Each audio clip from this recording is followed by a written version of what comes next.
پیارے دوستوں، آج آپ کو ایک ایسی بدکار لڑکی کا واقعہ بتانے والے ہیں جسے نہ اللہ کا خوف تھا اور نہ ہی اپنے دین کا۔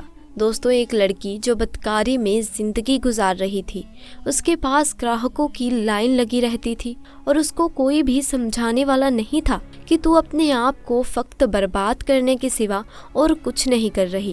ایک بار ایسا ہوا کہ بہت بارش ہو رہی تھی، موسم سہانا تھا۔ اس نے اپنے عاشق سے کہا کہ چلو باہر چلتے ہیں اور فلاں حلوائی کے پاس جا کر حلوہ کھاتے ہیں۔ وہاں پر بہت بھیڑ لگی ہوئی تھی کیونکہ وہاں کا دودھ بہت لذیذ تھا۔ اس طوائف نے نخرے دکھاتے ہوئے حلوے والے سے کہا کہ ہمیں گرما گرم حلوہ اور دودھ کا پیالہ چاہیے۔ وہ حلوائی کہنے لگا کہ ابھی دودھ گرم ہو رہا ہے اور حلوہ بن رہا ہے، تم لوگ انتظار کرو، سب کی باری آئے گی۔ اب بارش تو تھم چکی تھی پر موسم ٹھنڈا ہو چکا تھا۔ وہ اپنے اس عاشق کے ساتھ قریبی مکان کے دروازے پر جا بیٹھی۔ باتوں باتوں میں اس کی نظر دور سے آتے ہوئے ایک پھٹے پرانے لباس میں ملبوس ایک فقیر پر پڑی جو ٹوٹے ہوئے جوتے پہنے بازار سے گزر رہا تھا۔ دراصل وہ ایک اللہ والے تھے جو بہت ہی قابل اور عامل تھے۔ وہ ہمیشہ دین کی تبلیغ کے لیے یوں ہی محلے میں نکلا کرتے تھے اور جہاں دیکھتے ہیں کہ کوئی انسان دین سے دور ہے تو اس کو دین کی تعلیم دیا کرتے تھے، لیکن اپنے آپ کبھی اپنے منہ سے کسی کو برا نہیں کہتے تھے۔ تو اب آپ اسی حلوائی کی دکان سے گزرے۔ مکان وہیں سامنے تھا جہاں پر وہ دونوں بیٹھے ہوئے تھے۔ وہ تو ویسے ہی فقیروں کو پسند نہیں کرتی تھی تو اس نے نفرت سے اپنا منہ دوسری طرف پھیر لیا، لیکن جب وہ درویش اللہ والے حلوائی کی دکان کے قریب سے گزرے تو بھیڑ ہونے کے باوجود بھی اس حلوائی نے کہا کہ بابا رک جائیے، میں آپ کے لیے دودھ کا گرما گرم پیالہ لے کر آتا ہوں، اور مجھے معلوم ہے کہ عصر کی نماز کے بعد آپ یہاں سے گزریں گے، اسی لیے حلوہ اور پیالہ آپ کے لیے تیار ہے۔ اس نے بڑے عقیدت اور محبت سے دودھ کا ایک گرما گرم پیالہ اور میٹھا حلوہ خدمت میں پیش کیا۔ اس بات پر اس طوائف کو بہت غصہ آیا۔ جل کر اس نے حلوائی سے کہا کہ اس اللہ والے کو دودھ کا پیالہ پیش کر دیا، گرما گرم دودھ کا پیالہ دے دیا، اور ہم لوگ یہاں پر کب سے بیٹھے ہیں۔ وہ اپنے عاشق سے کہنے لگی کہ دیکھو، اتنی بھیڑ میں بھی اس نے ہم سے کہا کہ انتظار کرو اور اس فقیر کو دیکھ کر فوراً پیالہ دے دیا۔ یہ حلوائی جھوٹ بولتا ہے۔ تو یہاں پر اللہ والے نے بیٹھ کر بسم اللہ الرحمن الرحیم کہتے ہوئے دودھ پی لیا اور الحمدللہ کہتے ہوئے آگے چل پڑے۔ وہ طوائف اپنے یار کے ساتھ بیٹھی تھی۔ بارش کی وجہ سے گلیوں میں کیچڑ ہو گیا تھا۔ جب اللہ والے اس مکان کے سامنے سے گزرے تو بے خیالی میں ان اللہ والے کا پاؤں کیچڑ میں پڑا اور جس سے کہ کیچڑ اڑ کر طوائف کے کپڑوں پر چلا گیا۔ اس بات پر طوائف کو بڑا غصہ آیا۔ اس نے چلا کر کہا، میرے اتنے قیمتی لباس پر اس نے کیچڑ اچھال دیا ہے، اور اس کے چیخنے اور چلانے پر وہاں بھیڑ جمع ہو گئی۔ لیکن اس وقت اس کا وہ عاشق اٹھا اور اس گستاخ نے یہ نہیں دیکھا کہ وہ کتنے بڑے عالم دین ہیں، اور اگر فقیر کے لباس میں ہیں تو کوئی بھکاری نہیں ہے۔ اپنی معشوقہ کے لباس پر کیچڑ کے داغ دیکھ کر اس نے اللہ والے کو وہیں پر تھپڑ رسید کر دیا۔ کسی کو امید نہیں تھی کہ وہ آدمی اتنی سخت گھٹیا حرکت کرے گا۔ حلوائی جو ان اللہ والے کا عقیدہ مند تھا، وہ زور سے بولنے لگا، تم پاگل ہو گئے ہو، نہیں جانتے ہو کہ یہ کون ہے؟ اللہ والے نے کہا کہ کوئی بات نہیں بھائی، اس نے جو کیا ہے اس عورت کی محبت میں کیا ہے۔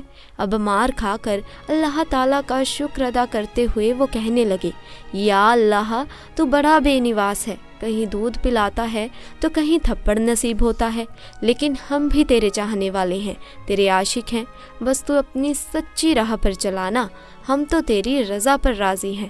یہ کہہ کر اللہ والے آگے چل دیے۔ آپ کی شان میں وہ عورت گستاخی کر رہی تھی، اس کا وہ یار بھی اس کے ساتھ ملا ہوا تھا۔ اس کے بعد وہ کہنے لگی کہ چلو گھر کے اندر چلتے ہیں۔ طوائف کا وہ یار مکان کے اندر جانے ہی لگا کہ اچانک سیڑھی پر اس کا قدم پڑا اور اس کا پاؤں پھسلا اور سر کے بل وہ زور سے زمین پر گرا اور وہیں پر مر گیا۔ طوائف جو ہائے ہائے کرنے لگی، یہ دیکھو اس بوڑھے آدمی نے میرے عاشق کو مار دیا، وہ جادوگر ہے، اس نے اس پر پڑھ کر پھونکا تھا اس لیے مر گیا۔ اس نے لوگوں کو ان کے خلاف اکسانا شروع کر دیا۔ اس کے بعد اس آدمی کی تدفین کر دی گئی۔ اس کے بعد وہ طوائف تو اللہ والے کے جیسے پیچھے ہی پڑ گئی۔ پہلے تو وہ گستاخ تھی اور اب وہ اپنے عاشق کے مرنے پر اللہ والے کے خلاف لوگوں کو جمع کرنا اس نے شروع کر دیا، اور جو لوگ بد عقیدہ تھے، جو لوگ ولیوں کی تعظیم نہیں جانتے تھے، بزرگوں کا ادب نہیں کرتے تھے، وہ اس کے ساتھ مل گئے، کیونکہ اس کے حسن کے سبھی لوگ دیوانے تھے۔ اس کی ایک ادا پر وہ مرتے تھے۔ ایک عاشق مرا تو اس کے ہزاروں عاشق کھڑے ہو گئے، کہنے لگے کہ اس اللہ والے کو یہاں سے نکالنا پڑے گا، یہ جادوگر ہے اور یہ لوگوں پر پڑھ کر پھونکتا ہے، منتر پڑھتا ہے، جادو ٹونا کر رہا ہے تاکہ لوگ مر جائیں، اور یہ تو ہمیں بھی مار ڈالے گا، اس کو تو یہاں سے نکالنا ہی پڑے گا۔ حلوائی سب کو سمجھاتا کہ دیکھو وہ ایسے نہیں ہیں، وہ بہت پہنچے ہوئے بزرگ ہیں، اللہ کے ولی ہیں، وہ بد دعا دینے والے نہیں ہیں، جو کچھ بھی ہوا ہے اس آدمی کی اپنی حرکت سے ہوا ہے، اور تم نے دیکھا نہیں کہ اس نے ان کو تھپڑ مارا تھا، اللہ تعالیٰ ناراض ہوا، لیکن لوگوں نے کہا نہیں نہیں وہ جادوگر ہے اور وہ طوائف بالکل صحیح کہہ رہی ہے، تو وہ سب لوگ اس کے حسن کے دیوانے تھے، وہ جو کہتی تھی وہ وہی کرتے جاتے تھے، اور پھر سب لوگ جمع ہو کر اللہ والے کے پاس پہنچے اور آپ کی جھوپڑی پر پتھراو کرنا شروع کر دیا۔ ایک آدھ پتھر اللہ والے کے سر پر بھی لگے اور وہ زخمی ہو گئے، لیکن انہوں نے اف تک نہ کی، بد دعا تک نہ دی۔ اللہ والے باہر آئے اور ہدایت کا راستہ دکھاتے ہوئے انہوں نے کہا، بھائیوں غصہ کیوں کرتے ہو، کیا کیا ہے میں نے؟ اس میں سے ایک شخص غصے سے بولا کہ تم نے اس حسین عورت کے عاشق کو بد دعا دی، کچھ پڑھ کر پھونکا اور جس سے وہ مر کر گر گیا۔ اللہ والے نے کہا کہ خدا کی قسم میں نے کوئی بد دعا نہیں دی۔ اسے شخص نے کہا پھر وہ گر کر کیوں مرا؟ اللہ والے نے ان لوگوں کو بتا دیا کہ کس طرح انجانے میں ان سے اس طوائف کے کپڑوں پر کیچڑ گرا اور کس طرح اس طوائف کے عاشق نے انہیں تھپڑ مارا اور وہ کیسے مرا۔ لوگوں نے بات جا کر طوائف کو بتا دی۔ وہ کہنے لگی کہ وہ جادوگر ہے، اللہ تعالیٰ کا نام لیتا ہے، اس نے کیا ہے یہ سب کچھ، میں اسے نہیں چھوڑوں گی۔ اور اس کو سمجھانے والوں میں وہ حلوائی بھی شامل تھا۔ حلوائی کہنے لگا کہ دیکھو جو کیا تھا میں نے کیا تھا، میں نے تمہیں دودھ کا پیالہ نہیں دیا تھا، یہ میری غلطی ہے، اور تم نے سارا غصہ ان اللہ والے پر نکال دیا۔ تم نہیں جانتی ہو کہ اللہ تعالیٰ ان کی شان میں کی گئی گستاخی کو پسند نہیں کرتا۔ میں پہلے بھی سمجھا رہا تھا اور اب بھی سمجھا رہا ہوں، ابھی وقت ہے، توبہ کر لو، ان سے معافی مانگ لو، ورنہ بہت بڑی سزا ملے گی۔ اس طوائف کو اور بھی غصہ آیا، اس نے کہا میں ان کے آگے جھکوں اور میں ان سے معافی مانگوں، ایسا ہو ہی نہیں سکتا۔ تم نہیں جانتے ہو کہ انہوں نے کس انسان کے ساتھ یہ کیا ہے، میں تو ان سے بدلہ لے کر ہی رہوں گی۔ اس کے بعد اس نے اپنے عاشقوں میں سے ایک عاشق سے پوچھا کہ یہاں پر کوئی بہت بڑا جادوگر ہے؟ تو اس کا ایک عاشق کہنے لگا کہ ہاں، فلاں جگہ پر ایک جادوگر بیٹھتا ہے جو ہے تو غیر مسلم، لیکن اس کے عمل کی کاٹ نہیں ہے، بڑے بڑے لوگ اس سے ڈرتے ہیں اور وہ اپنے عمل میں کسی بھی انسان کو جانور بنا دیتا ہے۔ تو اس نے کہا کہ ٹھیک ہے میں وہیں جاؤں گی۔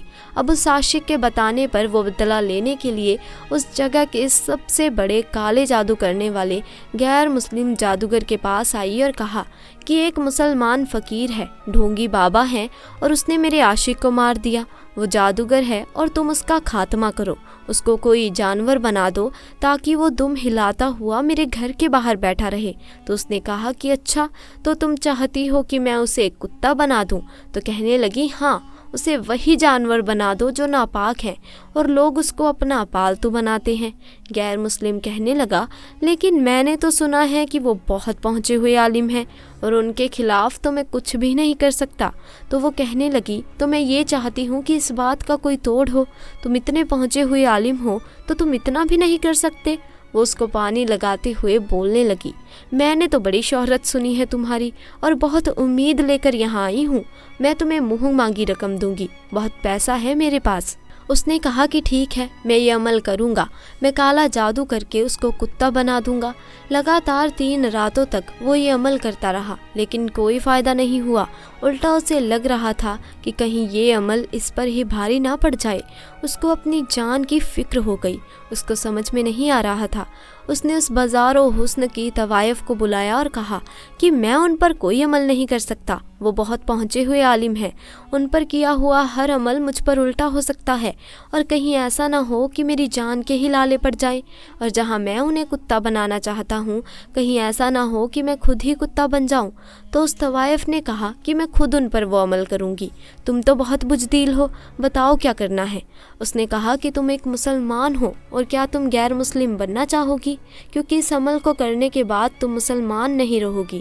اس نے کہا کہ میں اس فقیر سے بدلہ لینے کے لیے کچھ بھی کر سکتی ہوں، کسی بھی حد تک جا سکتی ہوں۔ اور پھر اس نے وہ عمل کرنا شروع کر دیا جس رات اس نے وہ عمل کیا، اور یہاں اللہ والے اپنی عبادت میں لگے ہوئے تھے۔ اس عورت نے جیسے ہی اللہ والے کا تصور کیا، ان پر جیسے ہی اس نے پھونک ماری، اور وہ پھونک پلٹ کر اسی کے پاس واپس آ گئی، اور وہ جو ارادہ کر کے بیٹھی تھی وہ خود ہی ایک کتیا بن گئی۔ اب وہ اپنے مکان میں بیٹھی ہوئی تھی جو کبھی اپنے حسن پر ناز کرتی تھی، آج وہ ایک جانور بن گئی تھی۔